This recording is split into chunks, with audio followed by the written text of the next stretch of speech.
Chapter 1. Childhood in Ulm and Munich.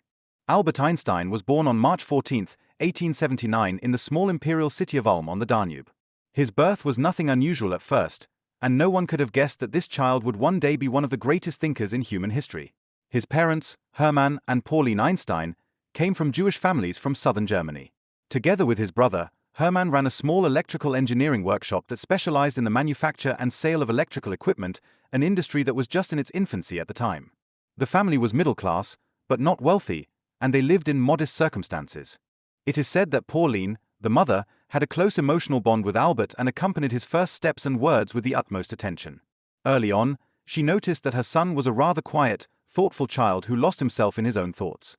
Albert spent the first years of his life in Ulm, but in 1880 the family moved to Munich, as there were better business opportunities for his father there. At that time, Munich was an up-and-coming city that was gripped by industrialization, and so Hermann Einstein hoped to gain a successful foothold with the company Elektrotechnische Fabrik J. Einstein and Amp. Sci. Young Albert grew up in an atmosphere in which technology, innovation, and the new electric age played a major role. Nevertheless, his childhood was not marked by excessive prosperity. The family had to work hard, and financial setbacks accompanied the following years again and again. As a young boy, Albert was considered unusually quiet and reserved. Relatives later recalled that he began to speak relatively late, which initially worried his parents. But when he finally spoke, he did so with a remarkable clarity and a peculiar thoughtfulness that was to remain characteristic in the rest of his life. He asked questions that went beyond the usual interest of a child, and his gaze always seemed to be fixed on things that others did not even notice. This kind of observation was one of the foundations of his later scientific thinking. In Munich, Albert first attended primary school, later the renowned Luitpold Gymnasium. It soon became apparent that he was not a typical student. While he quickly developed above-average skills in science subjects and mathematics, he had a hard time in the linguistic and humanities disciplines. In particular, he did not like the strict, sometimes military teaching style of the schools of the time. He found the drill, the memorization, and the strict hierarchy stressful and often discouraging. In his later memoirs, he spoke of a barracks courtyard style that had repelled him and turned him against authorities at an early age. An important role in Albert's childhood was played by his uncle Jacob Einstein, who had a keen interest in technology and the natural sciences. Jacob recognized his nephew's talent and encouraged him by giving him books and exercises in mathematics and geometry that went far beyond the school material.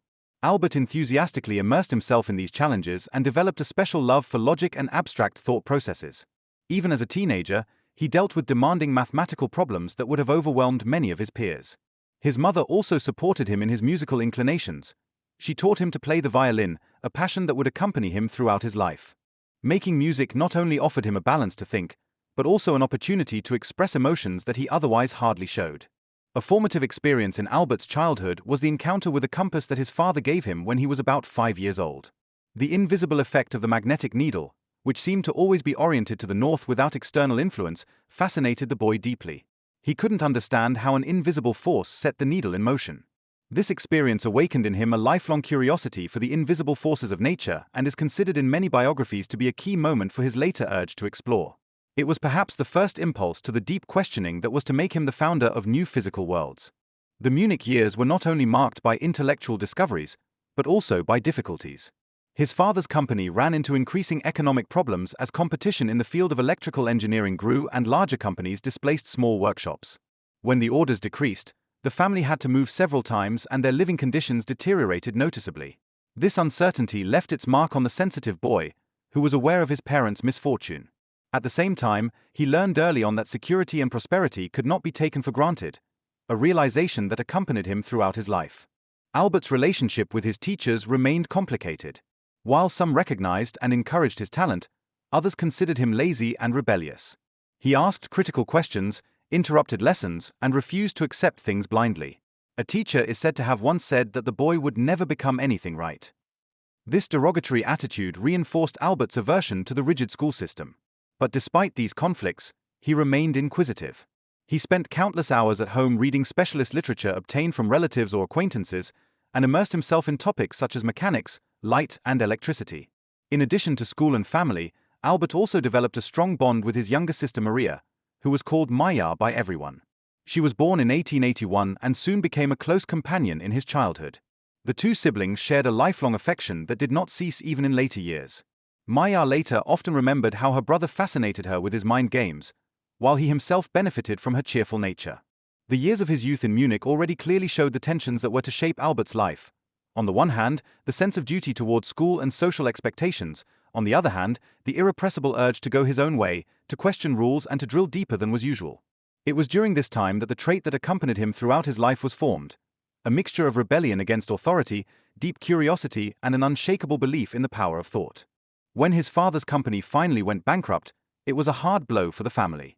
In 1894, Hermann Einstein moved to Italy to make a new start, while Albert initially stayed in Munich to continue his school education. But the situation became increasingly unbearable for him. He could no longer come to terms with the school system, and finally he decided to leave Munich and move to Italy to join his family. This step marked the end of his childhood in Munich and the beginning of a new phase in his life, in which he was to pursue his own path more resolutely than ever. This is how the first phase of his life ended, marked by a quiet childhood in Ulm, school years in Munich, family successes and failures, curiosity, music, and the first intellectual sparks. All these experiences formed the foundation for the young man, who would soon take his next big step in Zurich, and there finally set out on the path to becoming one of the greatest scientific revolutionaries of mankind. Chapter 2. The Youth Years in Zurich. When Albert Einstein came to Zurich in 1895, he was 16 years old and full of hope of finally finding an environment that would meet his impetuous curiosity. After dropping out of school in Munich and following his family to Italy, a new world opened up to him when he entered the Swiss Federal Polytechnic School in Zurich, which later became the Polytechnic. This institute was known for its liberal spirit, its international atmosphere, and for a less strict, authoritarian pedagogy than in the German grammar schools. For Albert, this was a liberating blow. He was finally able to learn in a milieu that not only allowed creative thinking, but explicitly encouraged it. However, the way there was not without obstacles. At first, he tried to be admitted directly to the Polytechnic at the age of 16, but at the entrance examination in 1895 he failed the language and humanities subjects. Only in mathematics and physics did he achieve outstanding results. The examiners recognized his extraordinary talent, but recommended that he first catch up on his matura before actually studying. Albert followed this advice and attended the cantonal school in Aarau, where he found himself in an open, progressive educational environment. There he developed, made friends, and was finally able to show what he was made of in a less rigid school structure. He was particularly impressed by the teachers in Aarau because they gave the students freedom and cultivated a more cooperative attitude. Albert himself later recalled that this time was one of the most beautiful of his youth. A year later, in 1896, he passed the entrance examination for the Polytechnic and was able to begin his studies in Zurich. There he enrolled to become a teacher in mathematics and physics. This meant that he was supposed to be prepared to work as a high school teacher, a career perspective that Einstein accepted, but never really pursued. It was clear early on that his real interest was not in teaching, but in research and understanding. Student life in Zurich was a completely new experience for him. At that time, the city was a melting pot of cultures and ideas. Intellectuals, artists, and scientists from all over Europe came together here. For Einstein, Zurich was not only a place of learning, but also of personal development. He made his first deep friendships, passionately discussed with fellow students, and began to shape his image of the world, politics, and society. Particularly important to him was the encounter with like-minded people who, like him, felt the urge to go beyond the narrow confines of the curriculum. During this time, Albert also met Mileva Maric, a fellow student from Serbia who was one of the few women enrolled in this course. Their relationship initially developed through common study interests, but soon also on a personal level. Mileva impressed Einstein with her sharp mind and determination to assert herself in a male-dominated scientific world. The two spent countless hours together discussing physics, mathematics, and philosophy. Their partnership would play a central role in Albert's life in the years to come, not only privately but also intellectually. Despite the inspiring environment, his studies did not always go smoothly. Einstein was known for focusing only on the topics that really interested him. He neglected compulsory events that meant little to him. As a result, he hardly took notes in some subjects, while in others he shone with outstanding enthusiasm. He often relied on the notes of his fellow students to pass exams, while he himself preferred to rummage through textbooks that went far beyond the curriculum. He was particularly fascinated by the works of great physicists such as James Clerk Maxwell, whose theory of the electromagnetic field made a deep impression on him. These readings laid the foundation for many of his later ideas. Einstein's rebellious nature, however, also brought him into conflict with some professors. They saw him as a gifted but undisciplined student who did not follow rules and showed too little respect for authority. One of his teachers, the well-known physicist Heinrich Weber, is said to have even advised him to look for another place to study, because he considered it difficult to educate. But Einstein was not deterred. He was convinced that his way of learning, namely the independent immersion in topics that really moved him, was the right way. In addition to his studies, Einstein also lived independently for the first time during this time. He lived in small rooms in Zurich that he could afford with his limited budget. Money was always scarce, and the support of his parents was hardly enough. He had to be thrifty, often cooked himself, and learned to get by with simple means. These years made him independent and strengthened his ability to stand on his own 2 feet. At the same time, they were also characterized by youthful lightness. Walks along the Limmat, evenings with friends in cafes, and discussions about art, politics, and the latest scientific theories. His stay in Zurich was not only a study of physics, but also a study of life. During this time, Einstein developed his skepticism of authority, his aversion to blind obedience, and his trust in the power of his own thinking. He began to think about philosophy, read Kant, Schopenhauer, and Spinoza, and linked their ideas with his own reflections on the laws of nature and the order of the universe. This interdisciplinary approach was to accompany him throughout his life and make him a thinker who thought far beyond the boundaries of physics. 1896 was also a year of personal upheaval. Einstein decided to renounce his German citizenship. He had abhorred the authoritarian system of the German Reich and especially the strict school structures, and wanted to distance himself from it. From then on, he was stateless, a state that was to last for several years and was symbolic of his attitude towards nationalism and militarism. It was only later, in Zurich, that he was to take Swiss citizenship, which he retained for the rest of his life. Towards the end of his studies, it became clear that while Einstein was a brilliant thinker, the academic world was not prepared for him in every way. While many of his fellow students shone through diligence and adaptation, he stood out for his genius, but also for his lack of conformity. As a result, he was not among the best graduates when he graduated in 1900. Some professors even refused to write him recommendations, which initially severely limited his career prospects. But even if this circumstance was a great disappointment for him, it would soon prove to be an opportunity. Because without the straightforward career at a university, Einstein was forced to go his own way, paths that ultimately led him to the revolutionary insights that were to change the world. Zurich was thus more than just a place of study for the young Einstein. It was the scene of his intellectual and personal maturation, a place of freedom where he found the courage to assert his own mind.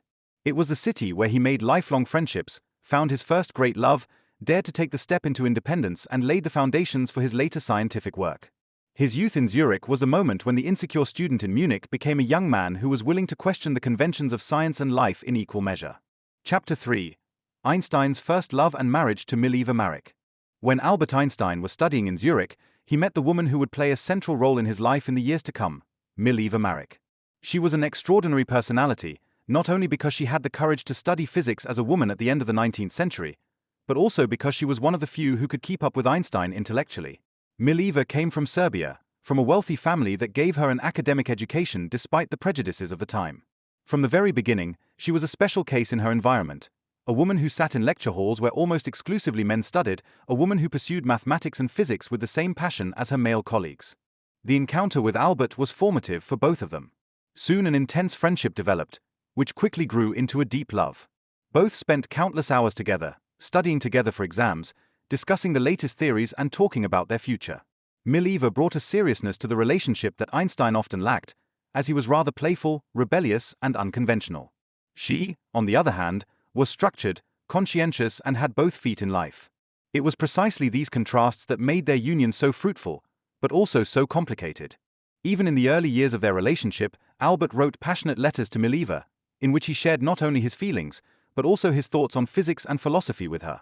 These letters have survived to this day and testify to how closely their love was linked to intellectual exchange. In it, he spoke of their common ideas, their calculations, even of our work. Many biographers have therefore speculated that Mileva may have played a greater role in Einstein's early scientific achievements than she was later credited with. In any case, it is certain that she was not only a partner in life for him in this phase, but also one in thinking. These family tensions put a heavy strain on the relationship, but Albert prevailed against the resistance, driven by his passion for Mileva and his aversion to any form of authority, even within the family. Their relationship reached a turning point in 1902 when Mileva became pregnant. The couple was not married at the time, and the situation was delicate for both of them. The social norms of the time strongly condemned illegitimate children, and Mileva withdrew to Serbia, where she found protection with her parents. There she gave birth to her daughter Liesl, whose fate remains a mystery to this day. Some evidence suggests that the child died early from an illness, others suggest that she was given up for adoption. Einstein himself mentioned Liesl only briefly in his letters, and there is no reliable information about what actually happened.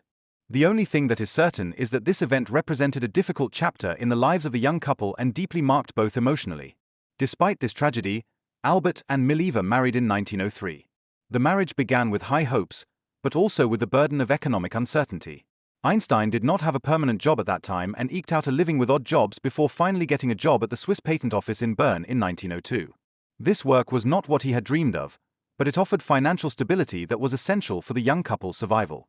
During this phase, they lived in modest circumstances, shared their small flat, and Einstein worked in the patent office during the day, while in the evening he read scientific texts with Mileva and developed his own thoughts. Marriage was both an intellectual and a private alliance.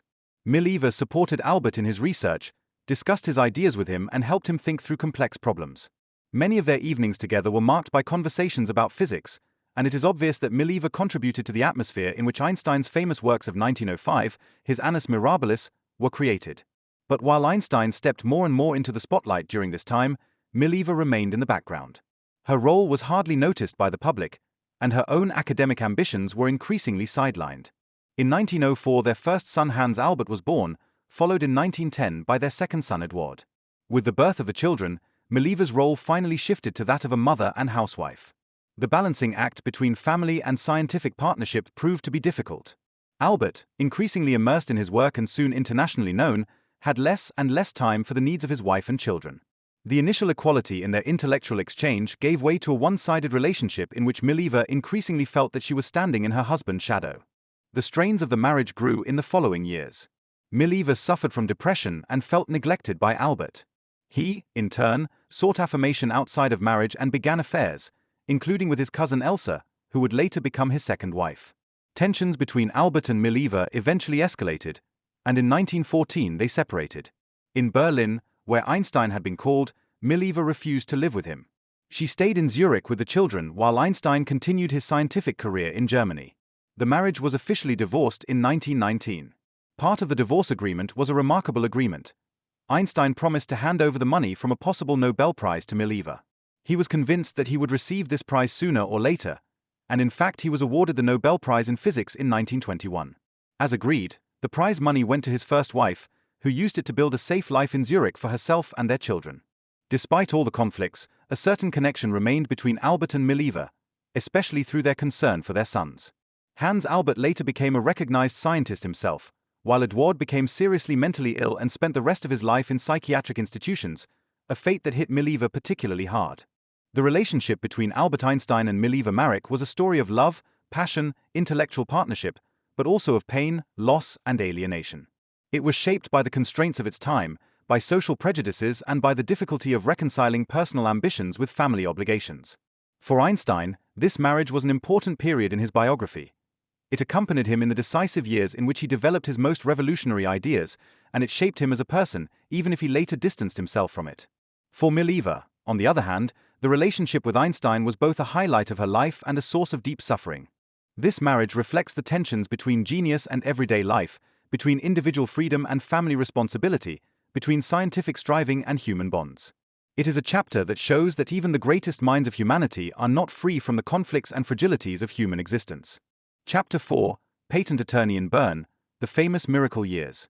After Albert Einstein graduated from the Polytechnic, he was far from having a brilliant academic career. His willfulness, selective learning, and refusal to bow to the authorities at the university had given him a solid education, but not the support of his professors. Letters of recommendation, which he would have urgently needed for an academic career, failed to materialize.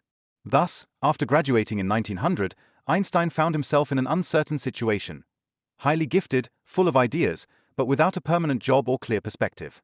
At first, he eked out a living with odd jobs, taught private lessons in mathematics and physics, and applied in vain to various schools and universities. His financial situation was precarious, especially since he was now married to Mileva and was responsible for a family. In this difficult situation, a tip from an acquaintance proved to be life-saving. In 1902, Einstein received a position as a third-class technical expert at the Swiss Patent Office in Bern. It was not a scientific position, but a bureaucratic activity that dealt with the examination of patent applications for technical devices. But for Einstein, this job meant security, a fixed salary, regular working hours, and the opportunity to feed his family. The work in the patent office was initially far from what he had dreamed of. Instead of thinking about the deepest secrets of nature, he had to consider applications from engineers who wanted to have their inventions protected. But it was precisely this activity that shaped him more than it seems at first glance. The precise analysis of technical drawings, the ability to put complex mechanisms into clear concepts, and the constant confrontation with new ideas sharpened his mind. He learned to think things through systematically and critically, and in the process developed a kind of practical logic that later also benefited him in physics. Everyday life in the patent office was characterized by routine, but Einstein knew how to use the freedom that the regulated working hours offered him. After work and often during breaks, he devoted himself passionately to his own reflections. He wrote, calculated, thought, and pursued questions that had occupied him for years. How do molecules move? What is light? How does time relate to movement? These questions led him step by step to a series of works that culminated in an explosion of creativity in 1905. This year went down in history as his annus mirabilis, his miracle year. In the course of just a few months, Einstein published 4 groundbreaking scientific papers, each capable of changing the course of physics. The first dealt with Brownian motion, that seemingly chaotic dance of tiny particles in liquids. With his calculations, Einstein was able to show that this movement is a direct indication of the existence of molecules. In doing so, he provided decisive evidence for the atomic structure of matter, which was not yet generally accepted at the time. The second work dealt with the photoelectric effect. Here Einstein showed that light can be understood not only as a wave, but also in the form of particles, so-called quanta. This revolutionary idea laid the foundation for quantum physics, one of the most important developments of the 20th century. He later received the Nobel Prize for this work, not for the theory of relativity, as many believe, but for this groundbreaking interpretation of light. The third thesis was dedicated to the special theory of relativity, the edifice of thought that fundamentally changed the idea of space and time. In this theory, Einstein showed that space and time are not absolute quantities, but relative to each other and dependent on the motion of the observer. The consequences of this theory were enormous. Time could stretch, lengths could shrink, and the old idea of a universal flow of time was replaced by a dynamic, relative concept. Finally, the fourth paper contained a short but momentous formula, E equals mc squared. With it, Einstein expressed the idea that mass and energy are 2 different manifestations of the same thing. This formula was later to gain enormous importance, not only in theoretical physics, but also in the practical world, for example in the development of nuclear energy. The fact that all this work was written in a single year, while Einstein worked as a patent attorney during the day, is one of the most astonishing chapters in the history of science. He was not a professor, had no access to the best laboratories or libraries, and yet he changed the foundations of physics with his pen. His miracle year was a triumph of free thought, the unconventional approach and the tenacity of a man who was not willing to be held back by a lack of academic consecration. During these years, Einstein led a modest but lively life in Bern. Together with friends such as Michel Bessot, Conrad Habicht, and Maurice Solovine, he founded a discussion group that they jokingly called the Academy Olympia. In this small community, they read and discussed great works of philosophy and science, from Kant to Hume to Poincare. The evenings of this group were full of passion and creativity, and they made Einstein feel part of an intellectual community, even though he was officially an official in the patent office. His family life was marked by light and shadow during this time. On the one hand, he enjoyed the birth of his son Hans Albert and the role of the father. On the other hand, his marriage to Mileva was strained because she felt increasingly neglected. Einstein was so deeply immersed in his thoughts that he often seemed emotionally absent. For Mileva, who had given up her own scientific ambitions, this was a growing burden. But despite these tensions, his family in Bern was an important support for him. The years in the patent office and the miracle year of 1905 show that genius does not necessarily follow the classic career paths. Einstein proved that breakthroughs can also be achieved outside the established structures if you have the courage to see things differently and consistently follow your thoughts. His example later became an inspiration for many young scientists, who saw in him not only the great physicist, but also the outsider who prevailed against all odds. When Einstein finally received a call to the University of Zurich in 1909, this was the beginning of his actual academic career. But without the years in the patent office, without the seclusion and freedom to think independently, the revolutionary work of 1905 might never have happened. In Bern, between the files of the patent office and the evenings with friends, Einstein had not only found his place in the history of science, but had also provided proof that the greatest ideas sometimes arise in the most unexpected places. Chapter 5. The Special Theory of Relativity. The special theory of relativity, which Albert Einstein formulated in 1905 in one of his groundbreaking works, was a radical break with the ideas that had determined physics until then. It was not a slow development of existing theories, but a leap into a completely new way of thinking. To understand the significance of this achievement, one must look at the scientific situation at the end of the 19th century. At that time, physics seemed to be largely complete. Isaac Newton's mechanics had successfully explained how bodies move and what forces act on them for over 200 years. James Clerk Maxwell had described the electromagnetic field with his equations, and many physicists thought there were only a few details left to be clarified. But in this apparent completion, there were contradictions that no one could solve. A central point was the question of the nature of light. Was it a wave or a particle? Maxwell had shown that light could be understood as an electromagnetic wave. But if light was a wave, it was believed that it needed a medium in which it spread. This hypothetical medium was called ether. It was imagined that the ether filled the entire space and carried the waves of light, similar to how air carries sound waves. However, experiments such as the famous Michelson-Morley experiment of 1887 showed that it was not possible to prove that the Earth had moved through this ether. The measurement results contradicted the idea that there must be a fixed reference frame in the universe. Einstein took up exactly this contradiction. He asked himself the simple but revolutionary question: what if the ether didn't exist at all? What if the laws of nature could be formulated in such a way that they applied equally to all observers, regardless of whether they move or not? This led him to two basic principles that form the foundation of the special theory of relativity. The first principle stated that the laws of physics are the same in all inertial frames, that is, in all uniformly moving reference frames. The second principle was even more radical. The speed of light in a vacuum is the same for all observers, regardless of how fast the light source or observer moves. These two postulates led to consequences that were difficult for the imagination of the time to accept. If the speed of light is a universal constant, then space and time can no longer be absolute. Rather, they depend on the state of motion of the observer. Time passes more slowly for a moving observer than for a stationary one, and lengths shorten in the direction of motion. These effects, called time dilation and length contraction, were not mere mind games, but necessary consequences of Einstein's assumptions. Einstein's theory did not completely turn Newtonian mechanics upside down, but showed that it is a special case that only applies to velocities far below the speed of light.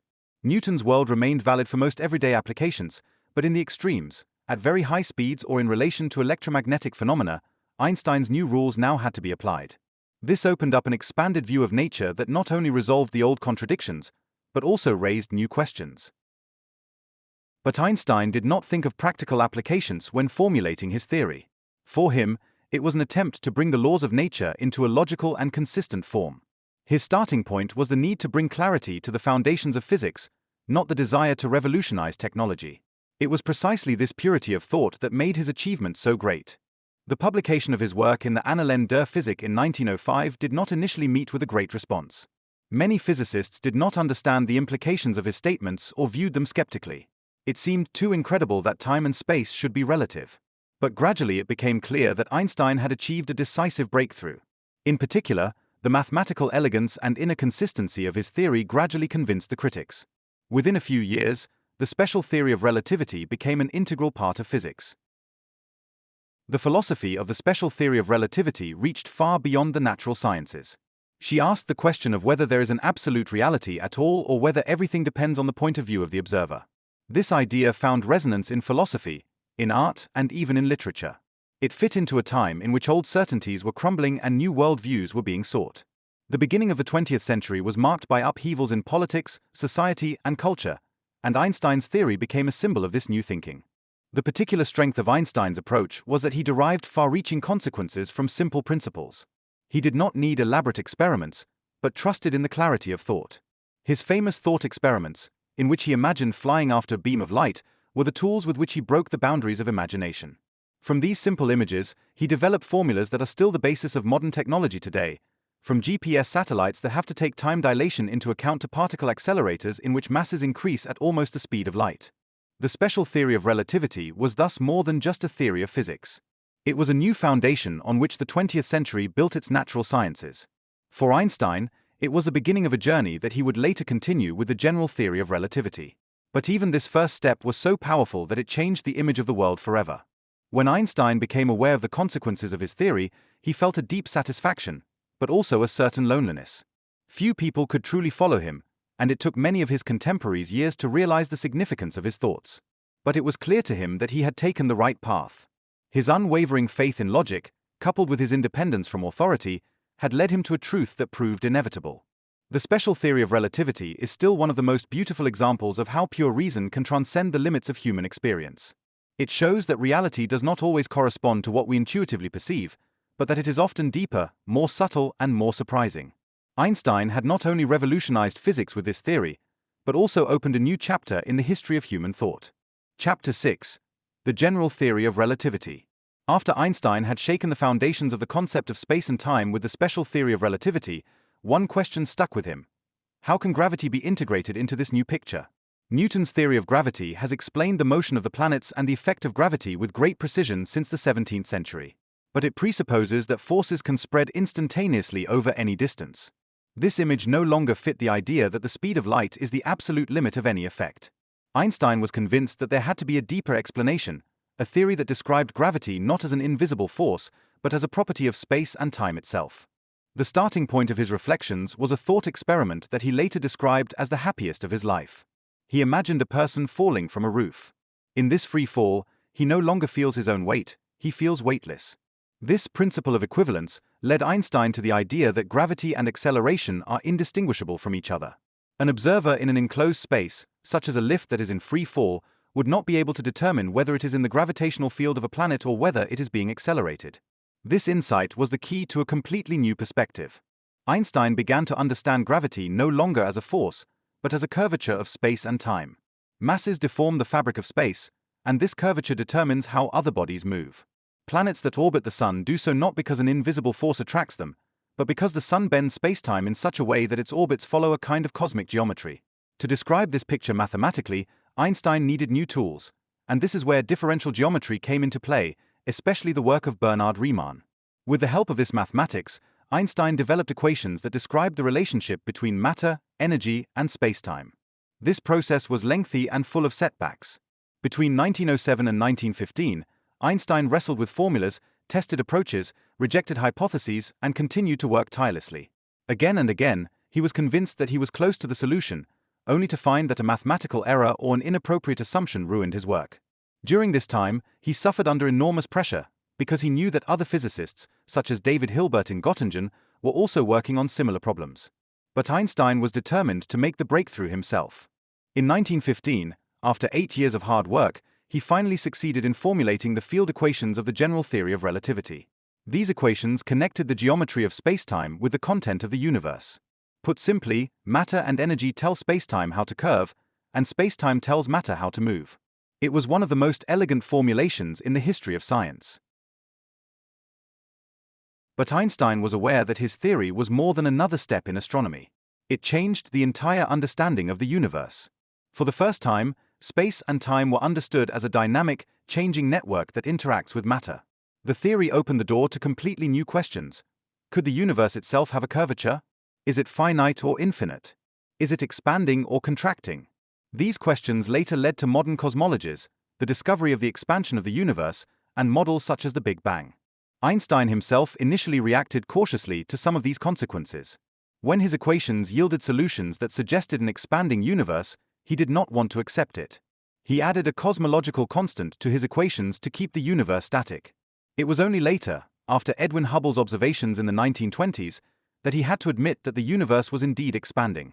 He later called the introduction of this constant his biggest mistake, although it plays an important role again today in its modern form. The general theory of relativity proved to be fertile ground for a variety of predictions and discoveries. She predicted the existence of black holes, those regions of spacetime where curvature becomes so extreme that not even light can escape.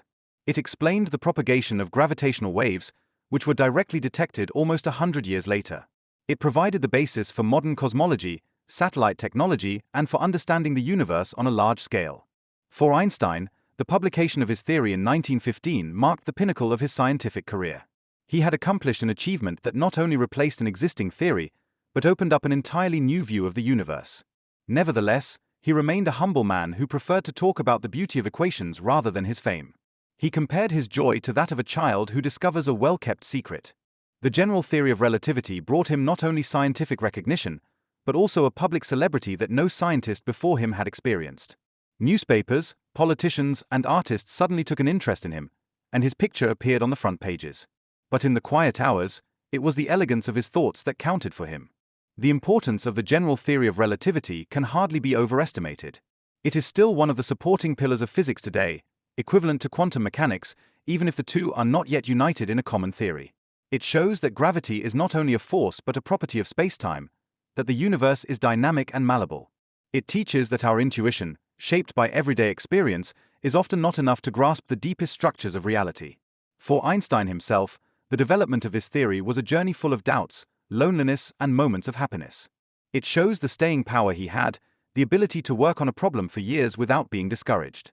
It shows his deep conviction that nature is harmonious and understandable if you only find the right language. With the general theory of relativity, he had found this language, a language that inspired not only physicists, but also philosophers, poets, and artists. Chapter 7: International Recognition. When Einstein published his general theory of relativity in 1915, it was initially primarily a bold mathematical construction. But with the observations of 1919, which confirmed the deflection of starlight during a solar eclipse, everything changed. This confirmation was a triumph such as science had rarely experienced. Newspapers around the world reported on the man who had surpassed Newton. Headlines such as "Revolution in Science" and "Light Bent in the Sky" made Einstein suddenly famous. Within a few months, he transformed himself from a respected but relatively unknown professor into one of the most famous people in the world. The news spread at a speed that was astonishing for the time. In London, New York, Paris, and Berlin, people suddenly spoke of relativity. Although few understood the mathematical core of the theory, the message that a German Jew had redescribed the foundations of the universe electrified the public. After the horrors of the First World War, there was a great need to find a symbol of the power of the human spirit, something that pointed beyond national borders. Einstein became exactly this symbol. The international recognition was expressed not only in media fame, but also in invitations and honors. Universities around the world asked him to give lectures. In Europe, he traveled to London, Paris, and Prague, where he was received with enthusiasm. In 1921, he undertook an extensive trip to the United States, accompanied by Chaim Weizmann, who later became president of Israel. This trip was not only for scientific purposes, but also a political gesture. Einstein, as the most famous Jew of his time, was to collect money for the founding of a university in Jerusalem. In New York, thousands of people were waiting for him at the harbor, and newspapers printed articles about him every day. His lectures at Princeton, Columbia University, and other institutions were overcrowded, even if few listeners could really grasp the depth of his formulas. For the public, Einstein was not just a scientist, but a living symbol of intelligence, genius, and love of peace. His tousled hair, his simple clothes, and his modest manner reinforced the image of a man who did not care about appearances, but lived entirely in the secrets of the universe. However, this sudden fame also had its downsides. Einstein was a rather introverted person who loved retreat and concentrated work. Now he found himself at the center of a media hype that was often annoying to him. He was invited to receptions, had to give interviews, and was besieged by journalists. Sometimes he reacted with humor, sometimes with irony, but often he longed for peace. Nevertheless, he accepted that his fame opened up opportunities for him that he would not have had without fame. He was able to raise his voice for political and social causes that were close to his heart, and he was able to use his position to stand up for peace, understanding, and the Jewish people. In Germany, where he worked at the Prussian Academy of Sciences in Berlin, his fame was received ambivalently. On the one hand, he was celebrated as the figurehead of German science. On the other hand, envy and anti-Semitic resistance grew. Right-wing circles defamed him as a charlatan and declared his theory of relativity to be Jewish physics. But the international recognition was so overwhelming that these voices initially carried only marginal weight. It was clear to the scientific world that Einstein had opened a new era. The honors he received were numerous. He was elected to academies, received awards, and from then on was a constant candidate for the Nobel Prize. Ironically, it was not the theory of relativity that won him the prize in 1921, but his explanation of the photoelectric effect. The Nobel Commission had a hard time awarding a theory whose experimental confirmation was still fresh and whose understanding was only accessible to a handful of experts. But she didn't want to wait any longer to honor this exceptional physicist. The Nobel Prize finally gave him the status of an undisputed genius. The years after 1919 were a time of constant travel for Einstein. In addition to the United States, he also visited Palestine, where he was enthusiastically received by Jewish settlers. He gave lectures in Japan, where a crowd celebrated him like a pop star. He was also welcomed with open arms in South America. All over the world, people crowded to take a look at him, even if they could never understand his formulas. His name had become synonymous with human genius, and his likeness appeared in caricatures, on postcards, and even in advertisements. For Einstein, this phase was ambivalent. On the one hand, he used his prominence to build bridges and promote peace. He spoke publicly about the need for international cooperation, criticized nationalism and militarism, and advocated Zionism, albeit in a cultural, not political, form. On the other hand, he sometimes felt that the veneration was exaggerated. He often joked that hardly anyone understood his theories, but everyone would talk about them. His popularity reminded him of how little the public often distinguished between scientific substance and media hype. Despite the hype, Einstein continued to work tirelessly on his scientific problems. In Berlin, he continued his research, searching for a unified field theory that would unite gravity and electromagnetism, and remaining in close contact with other physicists worldwide. But he had to learn to interrupt his working hours again and again to comply with invitations and honors. The international recognition he enjoyed was not only a personal triumph, but also had a symbolic dimension. It showed that science could have an impact beyond national borders, that a German Jew was celebrated in England and France a few years after the end of the First World War. At a time when Europe was marked by nationalism and resentment, Einstein was a living example that the mind knows no boundaries. At the same time, he was aware that his role as a public figure also involved risks. Anti-Semitic currents in Germany used his fame to attack him. His theory was derided by opponents as nonsensical, and he himself became the target of hate campaigns. But Einstein remained calm. He trusted that the truth of his theory was stronger than all prejudices. The 1920s were therefore a phase for Einstein in which he went from being a scientist to a citizen of the world. He crossed the boundaries of his subject and became a moral authority. His name stood not only for relativity, but also for humanity, freedom, and progress. The fact that he had not sought this status only made him more credible in the eyes of many. The international recognition was a reward for years of wrestling and doubting. It was proof that his thoughts had changed the world. But for Einstein himself, science always remained the center. Everything else was an accessory, often annoying, sometimes useful, but never as important as the search for the deepest laws of nature. Chapter 8. The Nobel Prize and Quantum Physics. When Einstein received the Nobel Prize in Physics in 1921, it was a highlight of his international recognition and at the same time a curious chapter in his scientific career. Many people assumed that he had been awarded the prize for the theory of relativity, but in fact the Nobel Committee honored him for his explanation of the photoelectric effect, a paper he had published as early as 1905. This decision was not so much an expression of a devaluation of his theory of relativity, but rather the result of a cautious attitude on the part of the committee. At that time, relativity was not yet undisputed in all circles, its experimental confirmations were new, and many members shied away from crowning such a radical theory with the most important prize in science. The photoelectric effect, on the other hand, had practical applications and was easier to grasp. In his famous 1905 paper, Einstein proposed understanding light not only as a wave, but also in the form of quanta, which we now call photons. This idea was a revolution, because it contradicted the wave pattern of light that dominated at the time.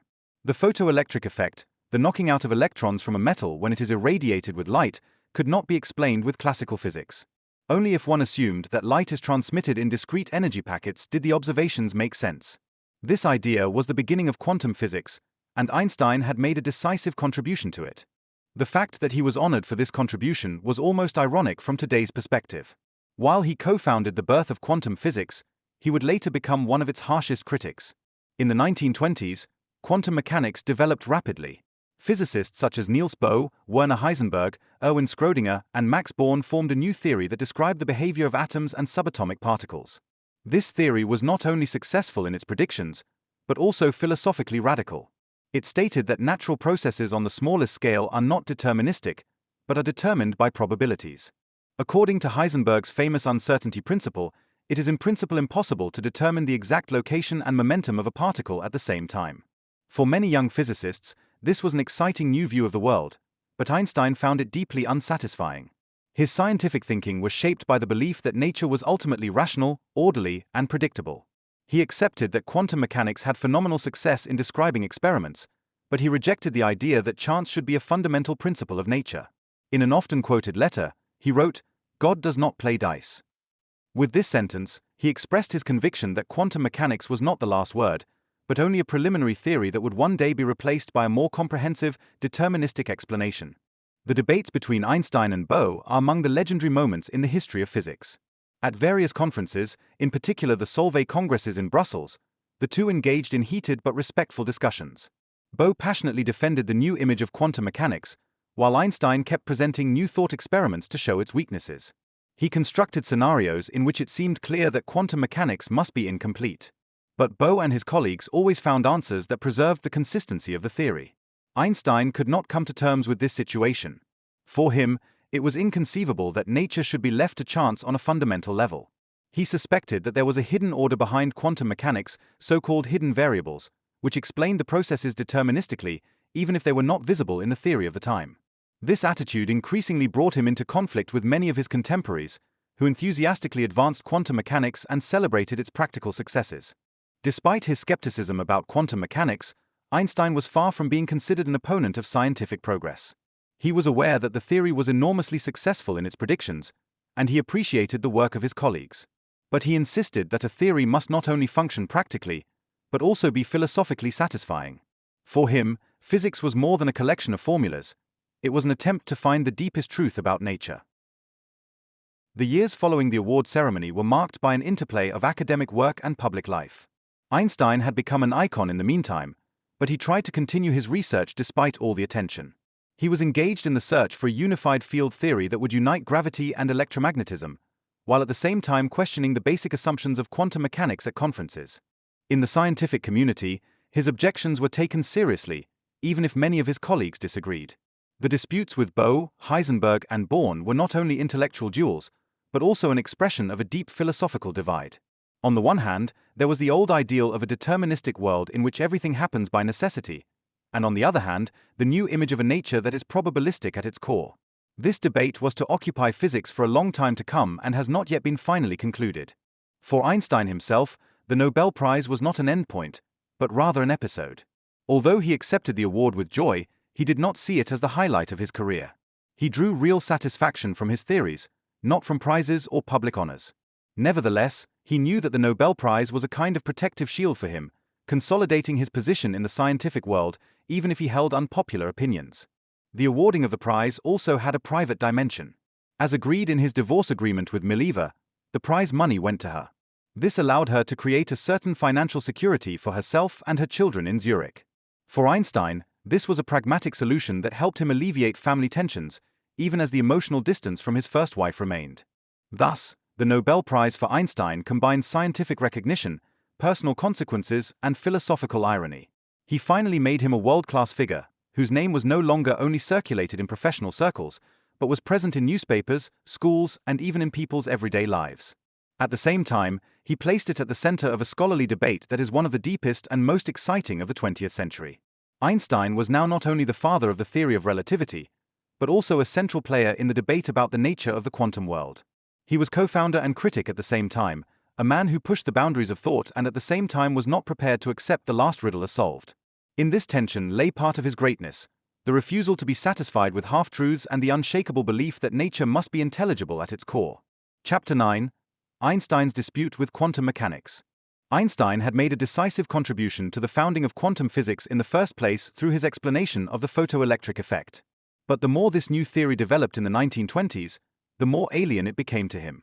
What was a fascinating new way of thinking for younger physicists such as Bohr, Heisenberg, or Born, Einstein found incomplete and unsatisfactory.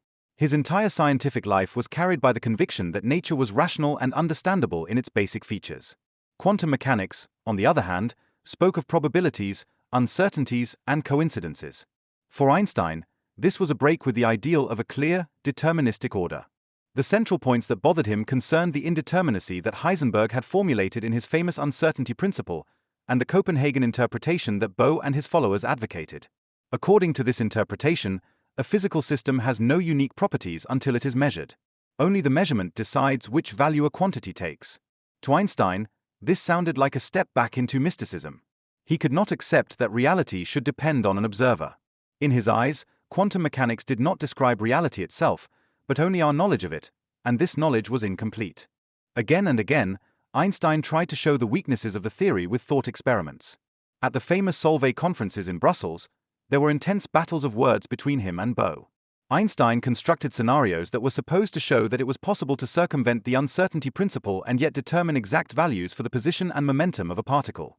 Bohr always responded with brilliant answers that saved the consistency of quantum mechanics. This resulted in an intellectual competition that is one of the most fascinating dialogues in the history of science. Einstein did not want to destroy quantum mechanics.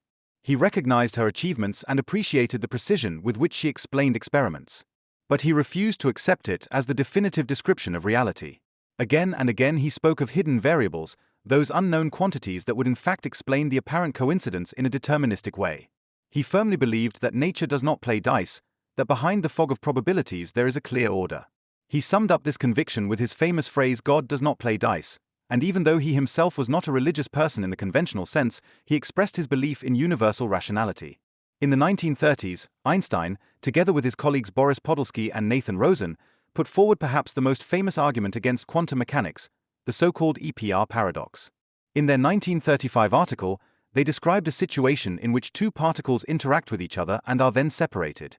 According to quantum mechanics, they remain entangled with each other, so that a measurement on one particle immediately determines the state of the other, even if it is far away. For Einstein, this was unacceptable. He spoke of spooky action at a distance. He was convinced that a theory that allowed such phenomena must be incomplete.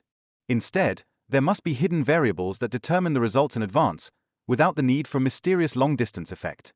Ironically, decades later, it turned out that nature is indeed as spooky as quantum mechanics describes it. Experiments, most notably those conducted by Alain Aspect in the 1980s, confirmed the existence of quantum entanglement and showed that Einstein's hope for hidden variables in the form he envisioned was not true. But in Einstein's time, these experiments were unthinkable, and his objections seemed to many colleagues more like philosophical stomachaches than serious scientific criticism. Nevertheless, Einstein's skepticism had a positive effect. By repeatedly challenging quantum mechanics, he forced them to formulate their theory more precisely and defend their foundations more clearly. His objections sharpened understanding, even if they did not refute the theory. In a way, Einstein was also an engine of progress as a critic. His dispute with quantum mechanics was at the same time an expression of a deeper tension in his thinking. On the one hand, he was the great revolutionary who had shattered old certainties with the theory of relativity. On the other hand, in later years he himself became the guardian of certain principles, especially determinism. For the younger physicists, it sometimes seemed as if Einstein had stood still in the past, unable to accept the new reality. But from his point of view, it was the other way around. It was not he who held on to the outdated, but the others gave up the ideal of clarity and completeness too early. The debate between Einstein and Bohr had not only scientific but also philosophical dimensions. It touched on questions of reality, causality, and cognition that had been discussed for centuries. Einstein stood in the tradition of rationalists such as Spinoza and Kant, who assumed an ordered world. Bohr, on the other hand, represented a pragmatic, almost existentialist way of thinking that accepted the limits of our knowledge. These contrasts made their struggles so fruitful and so fascinating. Although Einstein was increasingly isolated with his criticism in the professional world, he unwaveringly adhered to his position. He wrote numerous papers in which he tried to find an alternative basis and worked into old age on a unified field theory that would unite gravity and electromagnetism, in the hope of finding a deterministic explanation for quantum phenomena in it. He died without seeing this hope fulfilled. Posterity judges this dispute ambivalently. On the one hand, Einstein is considered to be the one who could not accept quantum mechanics and thus in a way missed the connection to the latest research. On the other hand, many developments in modern physics show that his skepticism was not entirely unfounded. Even today, physicists wrestle with the fundamental questions of quantum mechanics, with the problems of interpretation and with the attempt to reconcile them with the theory of relativity. So, in a way, Einstein was right, quantum mechanics may not be wrong, but it may not be the last word. His dispute with quantum mechanics was not a defeat, but an expression of his uncompromising search for truth. He showed that Einstein was not willing to accept something just because it worked. He wanted to understand, not just describe. This posture made him uncomfortable, but also unique. It shows the depth of his thinking and the consistency with which he went his way, even when he stood alone against the majority. Einstein's examination of quantum mechanics remains one of the most exciting chapters of his life. It shows him as a brilliant critic, as an indomitable rationalist, and as a thinker who was not prepared to be satisfied with probabilities. It is a story of tenacity, of intellectual loneliness, and of the unshakable conviction that nature is ultimately transparent. And even though quantum mechanics has proven to be correct, Einstein's voice remains an important counterweight, a reminder that science needs not only results, but also questions. Chapter 10. The Citizen of the World. When Einstein achieved worldwide fame in the 1920s, his life changed fundamentally. He was no longer just the scientist in a quiet room, but a public figure who attracted attention everywhere. Whether in Europe, America, or Asia, his name was associated with genius, peace, and humanity. He was not just a researcher, but a symbol, and this symbol transcended the boundaries of science. While other physicists worked anonymously in laboratories and lecture halls, Einstein became a phenomenon, a citizen of the world whose face and thoughts circulated in the most diverse cultures. This new role began to develop when, after the confirmation of his theory of relativity in 1919, he was invited to international travels. He lectured in Britain, visited France, traveled to the United States, and was later received in Asia, South America, and Palestine. Everywhere people flocked to see him, even if they hardly understood his theories. For many, he was the symbol of the spirit that embodied a new hope after the horrors of the First World War. He was a German who was welcomed in England, a Jew who was celebrated in America, and an intellectual who was revered like a pop star in Japan. His travels were more than scientific expeditions. They had a political and cultural dimension. In the United States, he appeared not only as a speaker on relativity, but also as a prominent Jew who was supposed to raise money for the founding of the Hebrew University in Jerusalem. Together with Chaim Weizmann, he traveled through the country in 1921 and was enthusiastically received. In Palestine itself, he was welcomed with open arms, and the idea that he would one day even be considered president of the State of Israel was already rooted in these encounters. In Japan in 1922, Einstein experienced a journey that made a deep impression on him. He was overwhelmed by the hospitality and respect that was shown to him. Thousands of people gathered to see him, and he was treated like a state guest. He was fascinated by Japanese culture, and he was grateful for the calm and politeness he experienced there.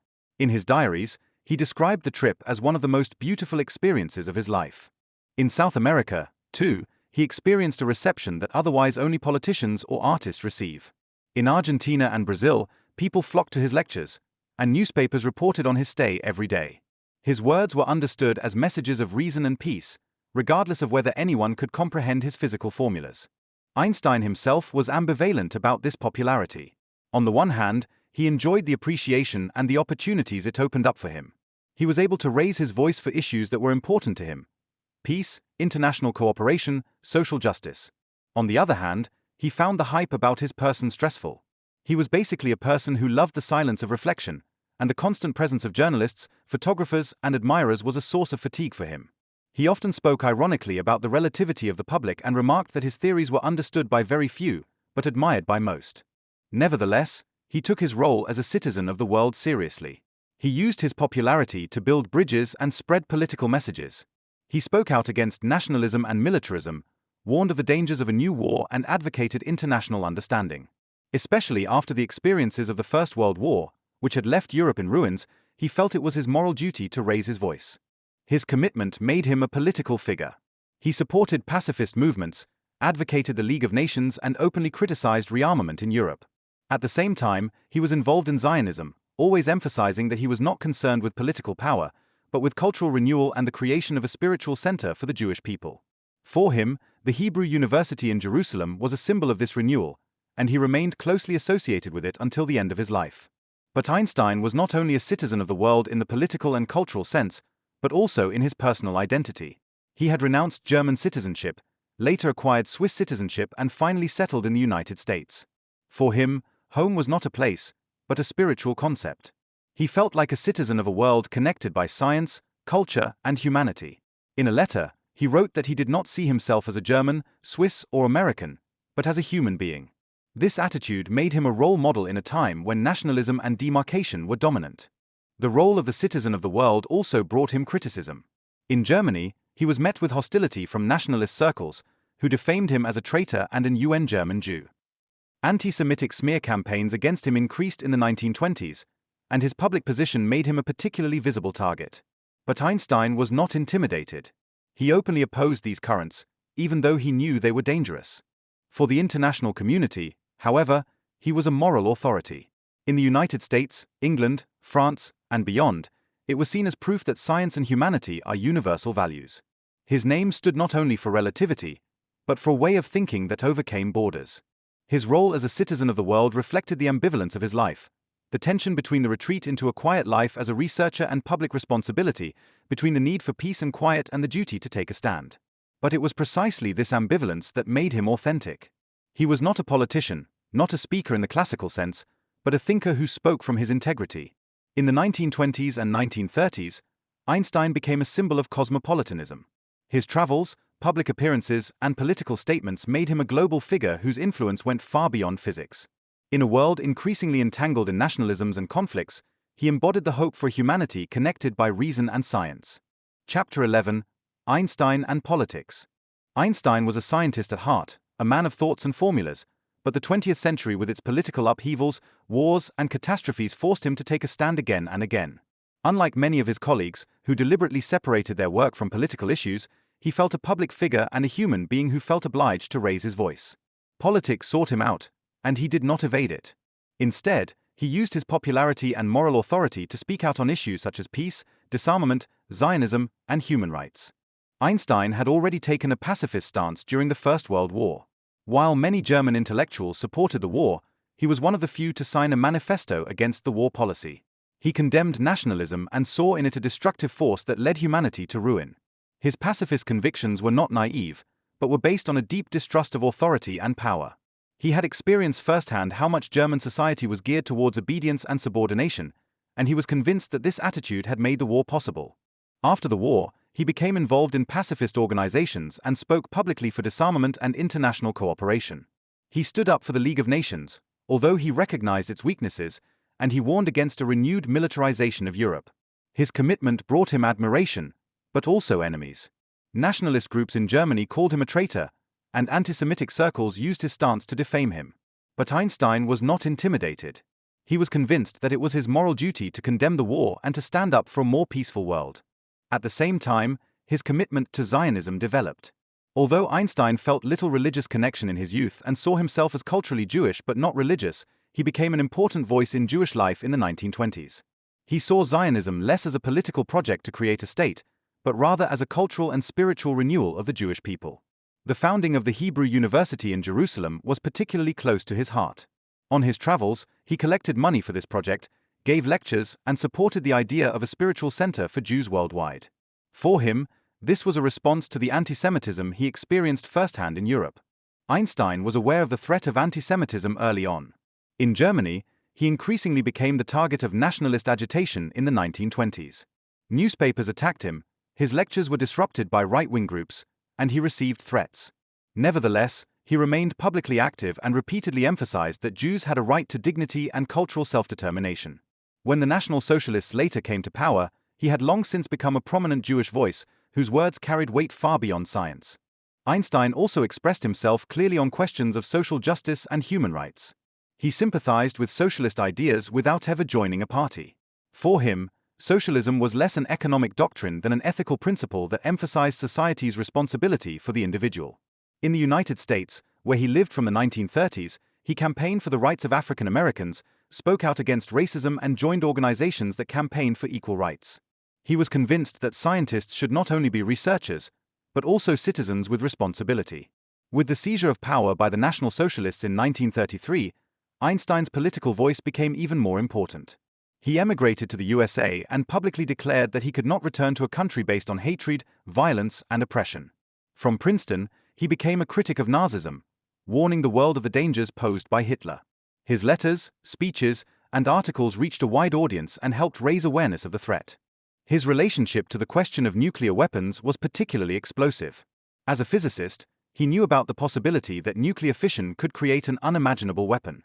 In 1939, together with Leo Szilard, he signed a letter to President Roosevelt in which he warned of the danger that Nazi Germany could develop an atomic bomb. This letter ultimately led to the founding of the Manhattan Project. Although Einstein himself was never involved in the development of the bomb, his name contributed to its political legitimacy. Later, he described this signature as one of his biggest mistakes. He was shaken by the destruction in Hiroshima and Nagasaki and then vehemently campaigned for disarmament and the control of nuclear weapons. After the Second World War, Einstein became one of the leading voices in the peace movement. He was a co-founder of the Emergency Committee of Atomic Scientists, which warned humanity of the dangers of nuclear annihilation. He advocated a world government that would be able to prevent international conflicts and control nuclear weapons. For many, this was a utopian vision, but Einstein considered it necessary if humanity was to survive. His political stance brought him into conflict with the political mood of the post-war period in the USA. During the McCarthy era, he was suspected of having sympathies for communism. His memberships in left-wing organizations and his critical statements about capitalism made him suspicious. The FBI kept an extensive file on him, and he was attacked by conservative politicians. But Einstein remained undeterred. He saw it as his duty to name grievances, even if this endangered his popularity. He remained politically active until the end of his life. He advocated peace in the Middle East, pleaded for understanding between Jews and Arabs, and rejected military solutions.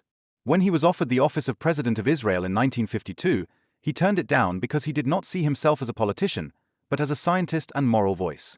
His attitude always remained that of an independent who was not committed to any ideology, but only to his conscience. Einstein and politics, that was a chapter full of tensions. He was not a politician in the classical sense, but he became a political figure because his voice carried weight. He was a pacifist and yet indirectly involved in the development of the atomic bomb. He was a Zionist and at the same time a critic of nationalist narrowness. He was a socialist in his thinking, but an individualist in his attitude. It was precisely this contradiction that made him credible. He showed that a scientist not only lives in the laboratory, but also bears responsibility for the world. Einstein was thus more than a genius of physics. He was a moral compass, a citizen of the world who was not afraid to speak even uncomfortable truths. His political voice was sometimes controversial, often misunderstood, but always marked by sincerity. At a time when ideologies were shaking the world, he embodied the idea that reason, humanity, and the courage to tell the truth can show ways out of darkness. Chapter 12. The Rise of National Socialism. When the National Socialists came to power in Germany, Einstein had long been a world-famous figure. His scientific achievements had elevated him to the rank of genius, but his political stance and Jewish background also made him one of the most visible opponents of the new regime. The 1920s had already shown a dangerous development. Anti-Semitic smear campaigns against him increased, right-wing newspapers mocked his theory of relativity as Jewish physics and nationalist groups disrupted his lectures. But with Hitler's seizure of power in 1933, the threat reached a new dimension. Einstein was on a lecture tour in the USA at the time. He already knew that the political situation in Germany had dramatically worsened, and he decided not to return. In doing so, he finally broke with his homeland, which had once celebrated him. In Berlin, where he worked at the Prussian Academy of Sciences, National Socialists stormed his house, confiscated his property, and publicly defamed him. Some newspapers even published inflammatory articles calling for his death. His name appeared high on the regime's blacklists. His decision to leave Germany was both painful and consistent for Einstein. He had always loved German culture, music, literature, language. But he was aware that there was no future for him as a Jewish intellectual. He gave up his membership in the Prussian Academy of Sciences, renounced his German citizenship, and publicly declared that he could not return to a country based on hatred, violence, and oppression. This clear stance made him a symbol of resistance, but also a refugee who had to look for a new home. National Socialist propaganda reacted with hatred. Goebbels and other functionaries defamed Einstein as an enemy of the German people. His theories were described as fraud in inflammatory writings, and alternative pseudoscientific movements such as German physics tried to ban him from textbooks. Heinrich Himmler and other leading Nazis in particular saw in him an embodiment of everything they were fighting: Jew, pacifist, intellectual, and international citizen of the world. For Einstein himself, emigration was not only an escape from danger, but also a reorientation. He first withdrew to Switzerland, then to Belgium and Great Britain before finally moving to the United States. Princeton, New Jersey, became his new home. But before settling there, he used his fame to draw attention to the dangers of National Socialism. In lectures and articles, he warned against the aggression of the regime and pleaded that the world should not stand idly by. He took the threat posed by the National Socialists seriously earlier than many of his contemporaries. As early as the early 1930s, he recognized that Hitler was a danger not only to Germany, but to the entire world.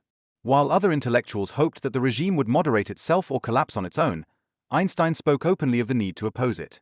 His words were heard, especially in the United States and Great Britain, where he repeatedly warned against anti-Semitism and the Nazis' violent policies. Einstein's fate was exemplary for many Jewish scientists who were expelled from Germany. The so-called expulsion of the spirit was a catastrophe for German science, which lost its best minds.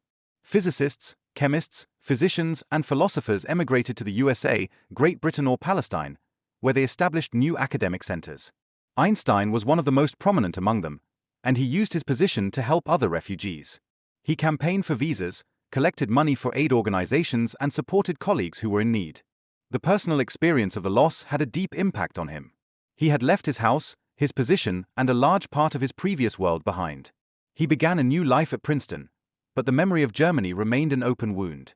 He often spoke of feeling homeless and emphasized again and again that he was now above all a citizen of the world.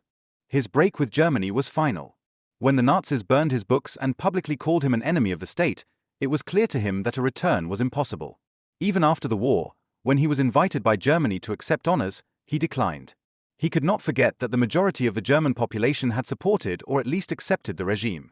The rise of National Socialism had not only affected Einstein personally, but also changed his political stance. While he had been a staunch pacifist before 1933, he now began to take a harder line. In view of the brutality of the regime, he saw violence as inevitable in order to stop Hitler. It was during this time that he signed the famous letter to Roosevelt, which pointed out the danger of a German atomic bomb. Even though he never worked on military project himself, this showed that his absolute rejection of violence had been shaken by the reality of National Socialism. For many people around the world, Einstein was admired not only as a physicist, but also as a moral authority. His fate as an emigrant, his clear stance against Hitler and his tireless warnings made him a symbol of humanity at a time when barbarism threatened to engulf Europe. The rise of National Socialism was a turning point for Einstein. He lost his homeland, but he gained a new role in the world. He became an admonisher, a refugee, a citizen of the world in exile. His voice grew louder because it spoke from experience, from loss, and from the conviction that silence in the face of injustice should never be an option. Chapter 13. Princeton and the Institute for Advanced Study. When Einstein emigrated to the United States in 1933, he found a new home in Princeton, New Jersey. The Institute for Advanced Study had just been founded there, an institution that was to be dedicated entirely to basic research. Unlike classical universities, the institute was not geared towards teaching or practical applications, but offered scientists the opportunity to work on the deepest questions of their disciplines without external pressure. For Einstein, this was an ideal place. He gratefully accepted the invitation and took up his position as professor of theoretical physics in 1933. This marked the beginning of a new chapter in his life, which was to last until his death in 1955. The institute was something special from the very beginning. It attracted great thinkers from all over the world, many of them also emigrants who had fled National Socialism. Princeton became an intellectual haven where brilliant minds could exchange ideas in an atmosphere of freedom and concentration. Einstein, who was one of the first famous researchers there, shaped the image of the institute from the very beginning. His name gave him international prestige, and his presence attracted other talents. For Einstein, working at Princeton meant a return to what he liked most: undisturbed reflection. He was not forced to give lectures to students or deal with administrative tasks. Instead, he was able to devote himself entirely to his research. In a small office in the old building of the institute, often in a simple sweater and with a pipe in his hand, he worked on his ideas. Visitors described an atmosphere of serenity in which Einstein moved freely, took walks around the campus, and was always ready to talk to colleagues about their questions. His main goal during these years was the development of a unified field theory. He wanted to describe gravity and electromagnetism in a common framework and thus create a comprehensive theory of the forces of nature. This search occupied him until the end of his life, even if it did not bring the hoped-for success. Many of his younger colleagues were now occupied with quantum mechanics and the new developments in particle physics, but Einstein remained true to his line. He believed that behind the various phenomena there was a deeper unity that could be discovered with enough persistence. The years at Princeton were not only scientifically but also personally significant. Einstein lived in a modest house on Mercer Street, which soon became a symbol. There he received friends, colleagues, and visitors from all over the world. Journalists and photographers often besieged his house, and yet he remained surprisingly approachable. Children from the neighborhood knew him as a friendly old gentleman who sometimes gave them sweets or answered their questions. Despite his fame, he lived without great luxury, simple and withdrawn, and his neighbors described him as a modest, sometimes absent-minded fellow citizen. A community of scientists developed at the institute, which made Princeton a center of modern physics. Einstein's colleagues included John von Neumann, Kurt Gödel, and Hermann Weyl, all thinkers of extraordinary brilliance. The conversations between these personalities were legendary. His friendship with Gödel was particularly important for Einstein. Together they went on long walks during which they discussed mathematics, philosophy, and the structure of the universe. While Einstein was thinking about the unification of the forces of nature, Gödel was concerned with the foundations of logic and time. Both were united by the search for absolute clarity, even if they worked in different areas. Princeton was also the place where Einstein increasingly became America's public figure. While he was able to work scientifically in peace, he was also a moral voice who spoke out on social and political issues. He supported refugees from Europe, warned of the dangers of fascism, and campaigned for disarmament and peace after the war. His office at the Institute was not only a place of research, but also a place where journalists, politicians, and activists sought advice. American society met him with a mixture of respect and curiosity. He was the face of the brilliant scientist who was omnipresent in newspapers and magazines. At the same time, he was an emigrant, a Jew, a pacifist, characteristics that also made him suspicious in the days of McCarthyism. The FBI kept an extensive file on him, monitored his contacts, and feared that he might have communist sympathies. Einstein knew about it, but he was not intimidated. He continued to openly express his views and emphasized that freedom is only worth something if critical voices are also allowed. His everyday life at Princeton was a mix of simplicity and meaning. In the mornings he worked on his equations, in the afternoons he received visitors or went for a walk with friends. He rode his bicycle, sailed on nearby lakes, and played the violin. His passion for music remained unchanged, and he often spent evenings playing chamber music with friends. The image of the world-famous physicist playing the violin in the living room became a symbol of his humanity. Although Einstein never again developed a theory of the implications of relativity at Princeton, these years were no less significant. They showed him as a man who unwaveringly followed his intuition, even when the scientific community took other paths. He was convinced that the search for unity was the right path, even if he could not complete it. Many considered him old-fashioned or isolated, but for Einstein this was not a defeat. He believed that he was on the right path, even if the time was not ripe to find the solution.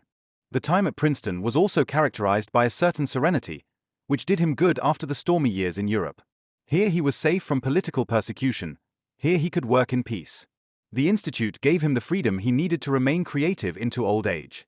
Until shortly before his death in 1955, he worked in his office on equations that covered his desk in a chaotic mess of papers. Thus, Princeton became Einstein's final home. It was a place where he spent his last 2 decades, where he researched, taught, made music, and acted as a moral voice. Here he lived in exile as a citizen of the world, as an emigrant who had found a new home in America without ever completely forgetting his old world. Princeton and the Institute for Advanced Study became a symbol of the last phase of his life, a place of thought, freedom, and humanity, shaped by the presence of a man whose genius and integrity move the world to this day. Chapter 14. Einstein and the Manhattan Project. When Einstein was living and researching in Princeton in 1939, he received disturbing news from Europe. German physicists such as Otto Hahn and Fritz Strassmann had discovered nuclear fission, and it quickly became clear that this new finding could be of enormous importance not only scientifically, but also militarily. If it were possible to release the enormous energy released during the splitting of heavy atomic nuclei in a controlled manner, a weapon of unimaginable destructive power would be possible. Einstein, who had never done any research in this field himself, was alarmed because he immediately recognized the political dimension. Capable scientists worked in Hitler's Germany, and the idea that the Nazi regime could develop an atomic bomb was a nightmare for him and many others. The Hungarian physicist Leo Szilard was one of the first to understand the consequences of nuclear fission. Together with Edward Teller and Eugene Weiner, also émigrés, he looked for a way to draw the attention of the American government to the danger. But Szilard knew that his own voice might not carry enough weight. That's why he turned to Einstein, whose worldwide fame could amplify any message. In the summer of 1939, he visited Einstein at his holiday home on Long Island and described the situation to him.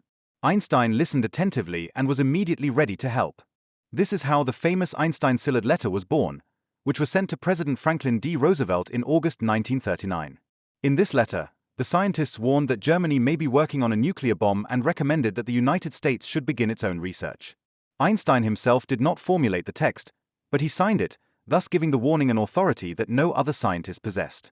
Roosevelt reacted cautiously, but the letter eventually led to the establishment of the first commissions to deal with the issue.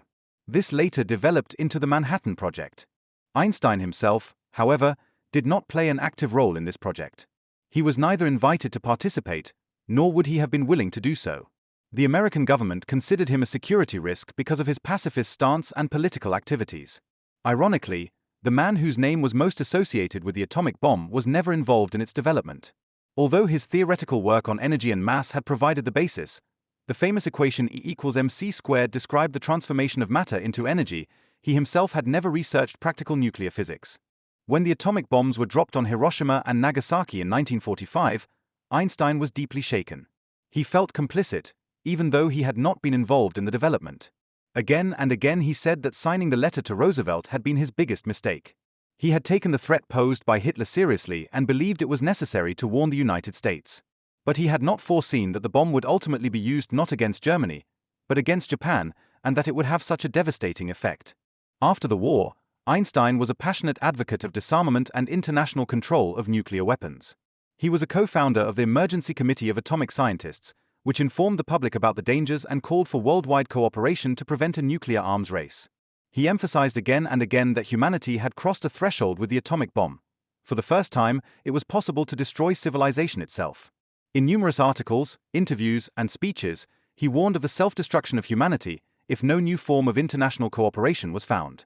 His position was clear: only a world government could avert the nuclear danger. National states with their own armies and weapons are a recipe for catastrophes in a nuclear world.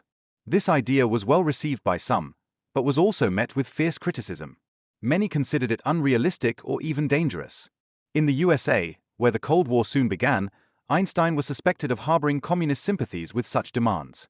The FBI watched him closely, and his political stance made him an uncomfortable critic for many. But Einstein was not intimidated. He remained convinced that only radical new solutions could save humanity. The irony of his role in the context of the atomic bomb haunted him until his death. In public, he was often considered the father of the atomic bomb, although he had had nothing to do with it. For him, this was a burden that he could never completely shake off. However, he used the attention that came with it to spread his pacifist message. Again and again, he reminded people that scientists must bear responsibility for the consequences of their work.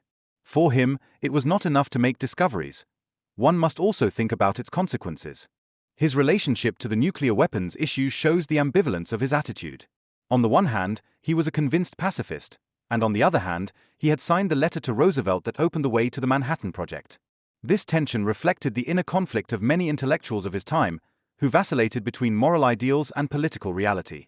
Einstein himself said that he feared the Nazis like no other power. If Hitler had possessed the bomb, the world would have been lost. Against this background, his actions seemed understandable. But after 1945, when the bomb was used not against Hitler but against civilians in Japan, a sense of guilt remained. In Princeton, where he continued to work, he received countless letters from people who wanted to know his opinion on nuclear weapons. Students, politicians, activists, they all sought advice from him. Einstein answered as often as he could and tried to enlighten. It was clear to him that the scientists could not remain silent. He saw it as their duty to warn mankind. In this role, he became a moral authority far beyond physics. Until the end of his life, he remained a critic of nuclear armament. In 1955, a few weeks before his death, he signed the famous Russell-Einstein Manifesto together with Bertrand Russell, which warned the world of the dangers of nuclear war. This manifesto was an appeal to the common sense of humanity and marked the beginning of the international pugwash movement, which campaigned for disarmament and peace. It was Einstein's last political legacy, a document that summed up his position in all clarity. Chapter 15. The public image of Einstein.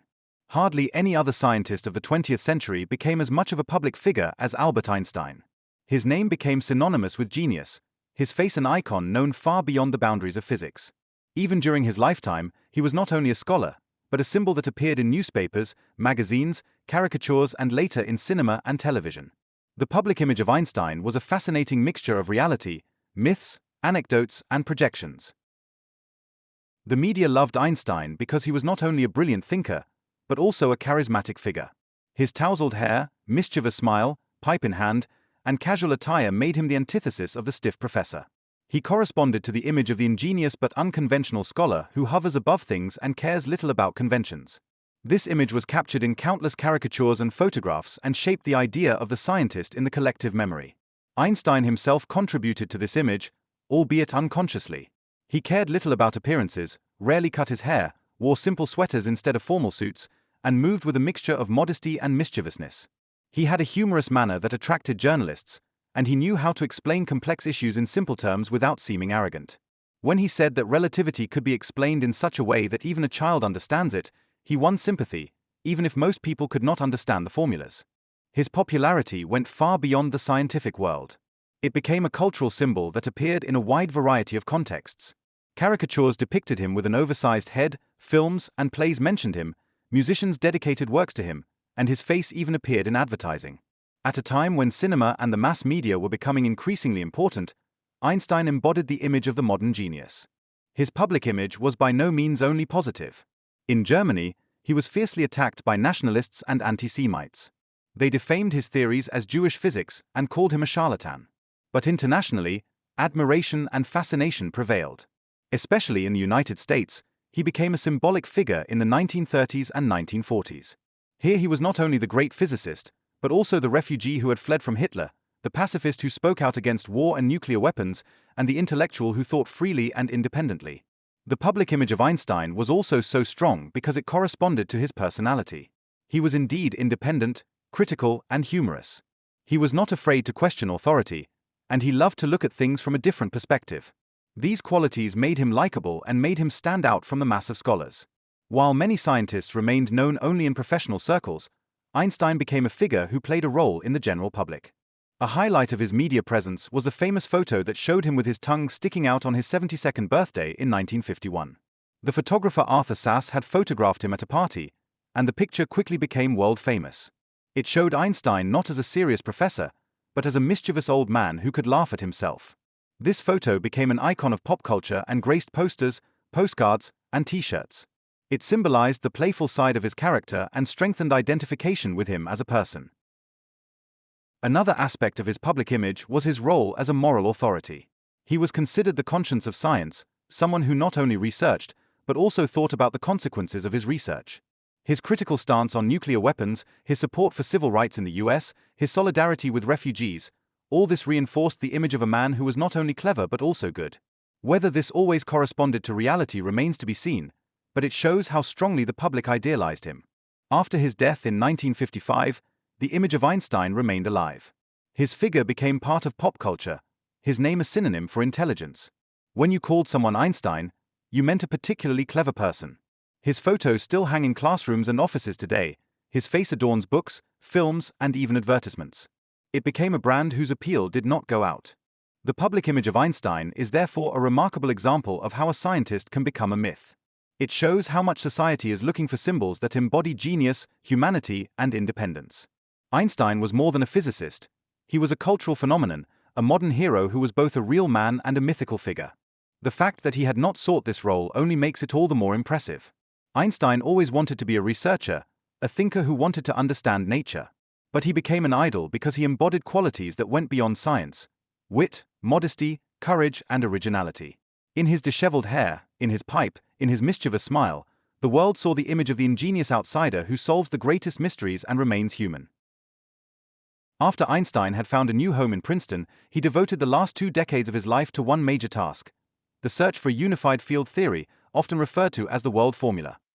His goal was to combine gravity, which he had so elegantly described in the general theory of relativity, with electromagnetism to form a comprehensive theory. He was convinced that nature in its basic features has a deeper unity and that it was the task of physics to make this unity visible. While many of his colleagues turned to quantum mechanics and the emerging particle physics during this time, Einstein unwaveringly followed his own path. The basic idea of his search was simple, but powerful.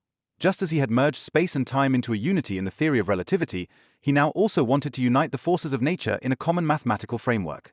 Gravity and electromagnetism were the 2 fundamental interactions known in his day, and he hoped that their union would provide the key to a deeper understanding of the universe. To this end, he worked on new mathematical approaches, which were often very complex and based on differential geometry and tensor calculus. Einstein was often alone in this phase. While he was working on abstract equations, the younger generation revolutionized physics with quantum mechanics. Heisenberg, Schrödinger, Dirac, and others discovered laws that described the behavior of atoms and elementary particles. This theory was experimentally extremely successful and led to technologies such as semiconductors, lasers, and nuclear energy. Einstein, however, remained skeptical. He accepted the practical successes of quantum mechanics, but he rejected its philosophical foundations. For him, the idea that natural laws only express probabilities was not a satisfactory explanation.